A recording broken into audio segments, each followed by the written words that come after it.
Good morning, Sarah and Paula. Good to see you both here. It's the first time we've done this for a Careers Fest. So, Sarah, this is a really big moment for us, isn't it? It really is. Thank you so much for helping coordinate all of this into a fantastic online session, Andy. It's an absolute pleasure. We've got so much over the next couple of days, and it's great to kick it off with a live event. Paula, tell us a bit about who you are and what you do. Yeah, thanks, Andy. So my name's Paula Corshane. I'm one of the careers consultants here at the university.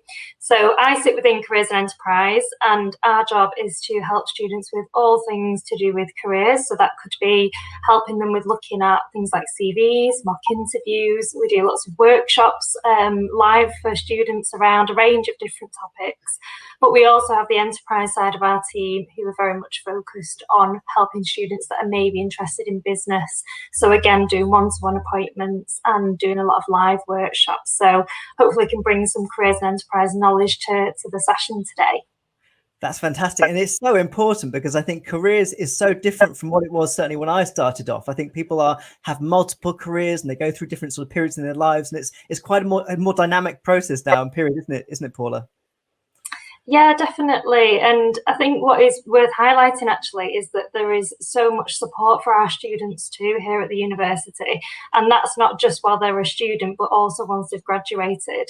And our team, particularly within Careers and Enterprise, can help students once they have graduated. So we've got a lifetime offer actually for our students to be able to access our services. But yeah, I think it's definitely important that the students are aware of what we can offer and be able to access the support throughout the time here. So not just in level 6 or, in the higher levels, actually all the way from level 4 all the way through their time here at the university. Yeah, I think that's a really important message. And Sarah, you've really brought this together. Tell us a bit about the process, the journey, and what you hope to get out of this next couple of days. Well, it all started actually when Matt from the Careers and Enterprise team turned up at one of our, I think it was a school meeting or a directorate meeting, talking about the ways that we can work collaboratively. And then myself and Paula started working together really on the programme. So I'm a lecturer in biomedical sciences and the lead for student engagement there. Actually, yes, also recently deputy programme lead. So we already have a huge plethora of employability and career development skills, and Dave will tell us a little bit about that shortly. However, we wanted to join up more closely with the Careers and Enterprise team. So really, this event is a launch of that, and you're going to see a lot more in the coming year or two in terms of a strong working relationship with the Careers and Enterprise team. That's fantastic to hear. And I think what's really lovely is to think about how important it is to think about these things early on in your university career. So it's great to hear how much we do from really day one at the university to bring students into opportunities. And I think a lot of what we'll do over this morning is talk about how you can become an entrepreneur, how you can think about your digital footprint to build that professional identity. And that's a big part of it, isn't it, Paula? Yeah, definitely. There's so much that students can do, and I think it's just being aware of those opportunities actually. And as you've mentioned, the programme today and over, tomorrow and Friday, there's so many workshops and sessions that students can get involved with, and actually understanding that there are options. There's not just one route that you can take. There are lots of different things that you can do, which is what we hope to be able to highlight to students today, whether it's further study or, like you say, becoming an entrepreneur and setting up their own business, and again accessing support from us with that, because that's where our team can bring in some expertise, and obviously yourself, Sarah, from your team as well. Definitely. And I think one of the things that's for me is always really exciting is just how many partnerships with industry we have around the university and the range of activities that take place around there. So we have links with the Science and Industry Museum where we have activities taking place across the years. And so you can get involved with some really exciting things, some of which we'll share with you today, I hope. So we have what's kicking us off this morning then, Sarah? So we're going to kick off actually with one of our a reader in genomics, so Arijit, who's a fantastic scientist here at the University of Salford, but actually is going to come and tell us a little bit about mind mapping and the importance and value of that in planning your career. That's fantastic. And then I think we've got coming up after that postgraduate research, which Yes. is Yes. really interesting. Yeah, absolutely right. So if you're doing any sort of bio-related degree here at Salford, or even outside Salford, we've handpicked a number of our academics to come on here and have a chat with you about first of all, the options that you have for studying an MPhil. So that's a more research focused master's, and we'll tell you a little bit about the research environment here at Salford. And then also, if you want a more kind of taught structured MSc program, we've also got a handful of program leads coming on to tell us about some of the relevant master's programs. So really, really exciting stuff coming up this morning. They really are. And I teach on one of those postgraduate sessions where we have students from all different programs together, which is wonderful because you really get a great deal of interaction across disciplines, which is always an eye-opener, I find. So we have postgraduate research, then we have postgraduate teaching, and then we'll have a little break, and then we'll come back up about 12:30 for a session, Paula. I think we're talking about a digital footprint and nurturing that over your career at university.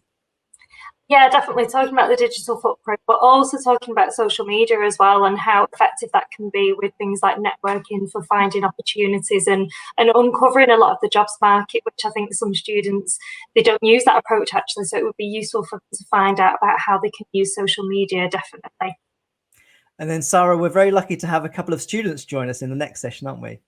Well, yes. Then we've got Ade coming from the Students' Union, who knows an awful lot about all the opportunities that are open to you throughout the year, but in particular over the summer. We're going to have a chat about that.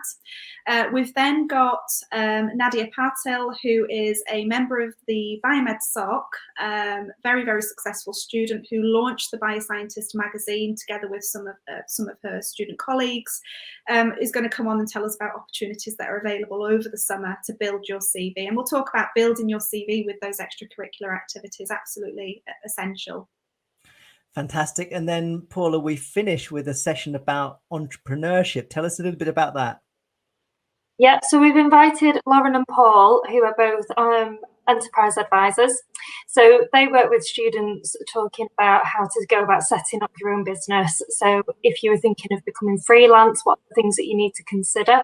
But what Lauren and Paul will do today is tell us a little bit about what that looks like. So if students were thinking about that as an option, what would they do if they had an idea? How could they actually nurture that and grow it and turn it into something? If they have got any questions about things like funding, how to actually go about setting up businesses, then again, Lauren and Paul can give some expertise. But also Lauren and Paul are doing a actual workshop live this afternoon as well. So if people have some further questions from that, they can obviously attend that session as well this afternoon for a little bit more in-depth information about entrepreneurship. That's really important to remind people because there are another couple of days of this. Tell us a bit more about what's coming up after this morning's session, Sarah. There's an awful lot is the answer. So this afternoon, straight after this live YouTube session, myself and Paula are going into a career speed dating event, where we've got representation from the police, research management agencies, a recruitment consultant. We've got Teach First. We've got sales reps. So we've got a good broad range of STEM and non-STEM options for our graduates, and we're hopefully going to touch upon some graduate schemes there and things that students can jump straight into. And then this afternoon, we've got another CV session, and as Paula says, we've got the entrepreneurship session, and then the next day, so the next couple of days, we've got a number of really great academic-led and alumni-led sessions. So we've got focus on physician associate studies, medicine sessions. So the medicine session is led by our alumni. We're incredibly grateful to. These are students that have gone off and successfully secured medicine places. We've got genetics counselling, yourself and a contact from Novartis are delivering a fabulous session on science communication and medical writing, Andy. And we've got, of course, our resident biomedical scientists together with two external biomedical scientists, one of them being a member of IBMS Council, Danny Gaskin, and Tamina Hussain coming in actually and delivering a full day exclusively for the University of Salford students. Wow. So we're in a really privileged position, and Paula, of course, has got a whole list of other sessions. I'll hand over to Paula to tell you a bit about that part of the programme. Yeah, so as mentioned, we've got this afternoon the YB Enterprising session, but then tomorrow what we've also got is Skills Reality Check.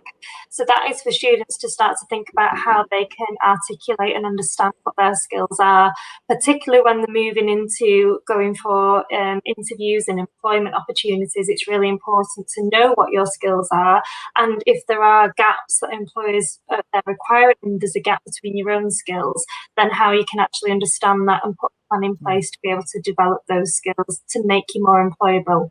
So we've got that session. We've also got the Ultimate Professional session, which is tomorrow afternoon, and that is for students to start to think about actual behaviour when it comes to work. So if you're in employment, what is acceptable behaviour? What does, professional language look like? And try to understand that, because it's really important that you have, portraying that professional image of yourself when you're in employment. So we've got that session tomorrow. And then on Friday, we've got the Routes into Teaching. So we have 3 professionals that are going to be delivering that, 2 of which are experienced teachers. And they will talk about all the different options, so from primary all the way to being academic lecturers, and look at the qualifications that you would need, what the differences are between the different stages of teaching and the curriculum. And then the final session that we have got is the Making Graduate Applications.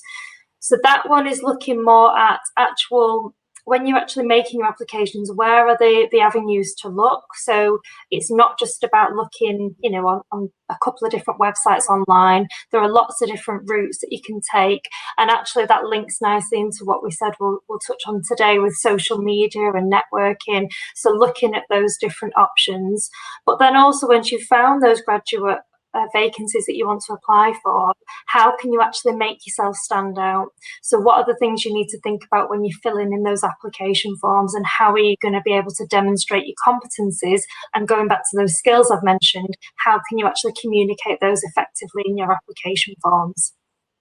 That's fantastic to hear. And Sarah, can people still sign up for these events, or what's the process? Absolutely. So any existing students and anyone that has, any alumni that have retained their University of Salford credentials can access the page that links into My Advantage to make those bookings. So I think that the address is flashing up now along the bottom of the screen. So please join those sessions. Everyone is welcome. If there are any prospective students that are particularly interested in joining any of the sessions, drop me an email, s.nambar@salford.ac.uk, and I will find a way of getting you into the sessions live. Fantastic. Well, I think we better kick things off and welcome in Arijit.